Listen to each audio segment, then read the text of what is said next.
This is Loose Change. One spontaneous, dare on a bet idea, infinite possibilities. Thanks for joining us. We've got another great show for you. And that's more than a possibility because we have one of the area's top high school coaches that will be joining us. So stick around for that. As we like to do top of the show, spend a couple of moments going over some of the things that have been going on in the area of late. Like that guy who was a fugitive who was caught in a Liberty motel room with the goods and a 300-pound pig. That's right, a pig.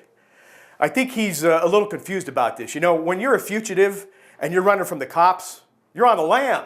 Come on. Then there was that guy that was in an Indians game that came up with 4 foul balls. You hear about that? In one game. The odds of that are astronomical, off the charts. 4 foul balls. Now, this guy was busier than a cheap rate urologist. What a day for him. People having fun out at the ballparks, some maybe a little too much so. Like at Washington Nationals Park, they have a 7-pound hamburger that you can buy. It comes with single cheese, double bacon, and triple bypass. And if you make it long enough, you get your own 7th inning stretcher. Take you right out to the ambulance. Did I just say ambulance? Let's see, what else is going on here? Can we ask the producer what's coming up next? What's that? Oh, I'm the producer. Oh, that's right. Hey, the Dalai Lama just turned 78. He did. I was doing the math. That's 543 in dogma years. And Barbara Walters is calling it quits on her longtime broadcasting career that started in the 60s. And they're still trying to find a replacement for her on The View. The producers do have someone in mind. They're looking for an older, more mature woman, but Steven Tyler said he's not interested in the gig. So, hey, Mike Pavlansky joins us next. It's right here on Loose Change. Stick around. We'll be right back.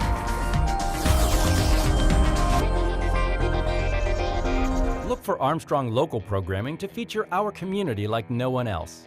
See your friends and neighbors on Armstrong's local channel and on demand. Find program listings online and with TV Guide's on-screen menu. The Mahoning Valley is featured with great shows like Street Scene, Bottom Line Sports, and Kids Corner. And don't miss high school sports coverage only available on Armstrong On Demand and Channel 20. It's another local programming exclusive from Armstrong. One wire, infinite possibilities.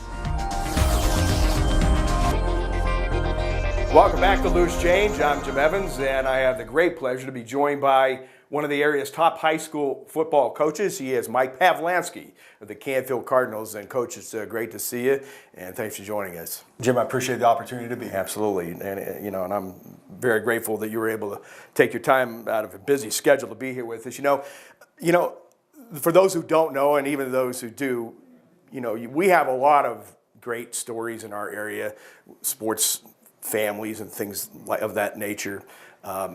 Your family certainly falls under that umbrella. You're right there near the top of the list. Talk about that. And I know your dad was such a great influence on you and your brothers, and it's such a unique situation, you guys. Well, appreciate the comments there, and certainly I think my brothers and myself are very fortunate to be in an area where they embraced my father and my mom when my dad was going through his tough times back in the mid-1970s, and like we've always talked about growing up. To us, it was the greatest upbringing we could have, and always being around the football field, the players. And my brother Dave said at one point in time, those high school players at Poland, they were our Pro Football Hall of Famers. And, those guys there we always looked up to. And, spending the time with our dad on that field, we created a special bond, even in the short amount of time that we had him. And, I think all of us went on and maybe tried to look into different paths, things like that, but always came back to football and in high school teaching and coaching. And, again, fortunate to be in the area at, 3 great schools in Lakeview and Canfield and Boardman, and, continue to coach and hopefully affect young people's lives in a positive way. Well, you sure have. I had just started out in broadcasting, was doing radio, and I was doing a Poland-Salem game, and your dad was the head coach, and when they were still playing over Saturday afternoons at the old place, and I had the chance to, interview your dad and meet him, and he was so nice to me. I always remember that. I was just starting out, really didn't know what I was doing, and he gracious with his time, as you are, and I still remember how nice he was to me and how he accommodated me, and that's still something that I remember. I think it's one of those lasting impressions that all of us have of our father, and that is, when people leave you in any situation, you want to make sure that they could probably say something positive about you and the experience that they had, and where again you try to affect somebody's life in a good way, and make maybe their life a little bit better. And when he was going through that tough time of being sick, and we were all very, very young, the one thing that he always told us is that don't feel sorry for me and don't feel sorry for yourself, because there's somebody in the world that's a lot worse off than we are, and that's very true. You said you were young, obviously, but do you feel, have you taken on any of his coaching technique or characteristics in any way, shape, or form? I don't know. I think you'd have to ask, his old staff. That right. A lot of guys that are still around that we get together with a couple times a year, and they come out to all of our ball games sometimes. And I think you have to ask them if they see any of those characteristics. Right. We always want to be our own self, and I'm certain that there's parts of our program that I've taken from my dad and his staff, that we've incorporated in Canfield. So, but as far as looking at other things, you'd have to ask those guys. What is your coaching philosophy? Again, to get young people to do things that they probably don't think they can do. Become better than what they think they can, and improve every day. Not look at too far down the road, because life lesson that we learned early on, that too far down the road is not guaranteed to you. And if you can get better today in what you want to do, and the three phases of your life that we think are very important, that's spiritually and family wise, and academically and athletically, it's probably been a pretty good day. And I know from our conversations as I've got to know you better, I know how important it is for you to work with young men as you do, but it is about winning, it's competing and winning, but it's also more than that at this level. And there's a lot more you want kids to take away. There's no doubt that in the area that we're in, and the value they place on high school football, winning is important. Oh, yeah. You don't put all that time in and the effort in during the off season and during the season to just go out there and not try to win. And but ultimately, the life lessons you learn in football and being part of a group, I think that if our guys can take those things away, we've won already. How has coaching changed for you since the time you started to now, and maybe how have you changed as a coach, if you have? Oh, I think you certainly grow as a coach. Yeah. Hopefully, I've grown as a coach, and I'm a better coach today than I was 30 years ago when I started in the profession. I don't think the kids have changed. Okay. A lot of people say that. I think the kids want to be part of a program that they enjoy being around, that's competitive, that's disciplined, that demands a lot out of you. I don't think that's changed. What's really changed is technology. That's unbelievable today. Go back to where you were watching film on reels to where now it's all on the internet. Run that back. That's it. You get the clicker in your hand and things like that. But the technology today has really changed the game. Want to sit after school in our office, and we want to be a part of a clinic on the West Coast. You can do that over the internet. Yeah. You couldn't do that, obviously 30 years ago. Couldn't do that 10 years ago, probably. But that's probably the biggest change is the technology that's associated with the game. Well, with technology, we see and we hear about how kids are more influenced by everything around them today. Do you see that as being much different from what it was, years ago? I think again, young people, like anybody else, are influenced by the people they associate themselves with, the books they read, and the movies they watch, and the music they listen to. Yeah. Today, there's a lot more of that stuff. The social media, the Twitters, the Instagrams, and things like that. That's certainly a challenge for young people. And again, I don't think we're different than any other program in the area. You address those problems head on, and you talk to them about the dangers of it, the positives of them. If it wasn't positive, it wouldn't be around. So there's some positives to the Instagrams and the Twitters and the Facebooks and things such as that. But you also got a lot of dangers there that you want kids to be aware of. How would you characterize yourself as a coach? Again, I would hope that people would say he's a positive coach. He's an organized coach, and ultimately that he's a guy that cares about his players and the people around him. Well, I know you do, just from being around as I have, and I've had the real pleasure to be involved with broadcasting a lot of your games here over the last 10 years since I've been at Clear Channel. And you said that you have changed as a coach. How do you work to get better as a coach? How does that process play out? I think you talk to the people that you respect, whether it be in the area or around the state.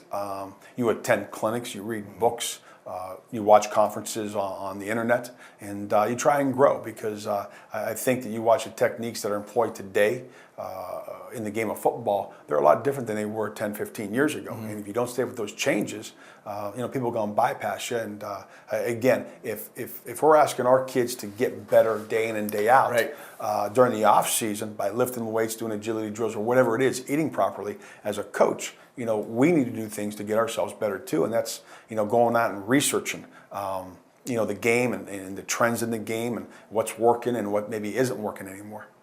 You mentioned coaches. We certainly have had a lot of great coaches in our area over the years, and of course your dad and so many others, and we're very fortunate in that regard. Certainly the young people. There's too many to name. There's no doubt about that. If a young coach coming into the game today doesn't take advantage of the coaches that have been around our area for a long time, or the coaches such as the Stoops family, the Pelini family, that have connections to our area, they're missing out on a lot. Now, I know you've had to work with several different staffs over recent years. How much of a challenge has that been for you? Hey, it's challenging. There's no doubt about that, but it's also fun. It's I've been able to take a closer look at myself and a closer look at our program to see how we can improve. And the people that we've brought into our program over the past 2 years, they brought in some great ideas, some new energy, and you embrace those things. And our program today's been tweaked a little bit because of the new guys we brought on board, some great experienced coaches, and some really new, fresh faces that I know our players enjoy because they're closer in age. Is Fireball back with you this year? We're hoping to get his back. We really are. He made an appearance on the practice field this year, so we're one day into it. Yeah, hopefully in a few years. We often hear and talk about team chemistry, obviously, out on the field, but you have to have that as a coaching staff. You do. You got to enjoy each other in the staff room as much time as you spend from July until the end of the season this year, November 1st or whatever it may be, and hopefully a little bit longer for a lot of the teams in our area. You've got to be able to get along off the football field. And staff rooms can become heated like everybody has. There's arguments, there's discussions, there's points of view that are well taken on every side, but the ultimate thing is you got to leave there as friends. And again, I've been fortunate at Canfield in the past 12 years, going on my 13th, that our staffs have been very close that way. Your coaching career now spans, you told me, 31 years this year. Yeah. That's a pretty good run, and a lot more to come. I'm hoping. Again, in watching your teams here play on Friday and Saturdays, as I've had, and into the playoffs and everything, I got to say, you and your staffs have been one of the more creative staffs that I've had the chance to see. I appreciate that, but I think that's more of our assistant coaches than myself. Our assistant coaches put in great time, game planning, figuring out a way that maybe this team might be a little bit bigger, a little bit faster than what we are at that point in time. And there's been a few of those teams, and to figure out a way to maybe get our kids to be as competitive as possible, get to that fourth quarter with a chance to win. Those guys there just have done a great job, and I sit and just watch. And you do that so much so with just such great halftime adjustments. Again, I think that's part of the ball game. Yeah. That you go in and you trust our kids. We trust our kids tremendously to come in and tell us what's going on the field. Okay. We can see something and we think it's happening, but they're out in their battle there and they know what's going on. And our guys know that we'll trust them. We'll make the changes that we believe in what they're telling us. Saturday morning now, if it's not the right thing, if it's not true, and they've lied to us, there's a problem. But our guys out there, we've been fortunate the last 12 years. They understand that if they're asking for something, we're going to make that change to help them be successful. Well, I know your assistants are passionate and into the game, because when we're doing your home games, they're right next to us in the box next door. And there's a good thing there's a door there. There's no filter, is there?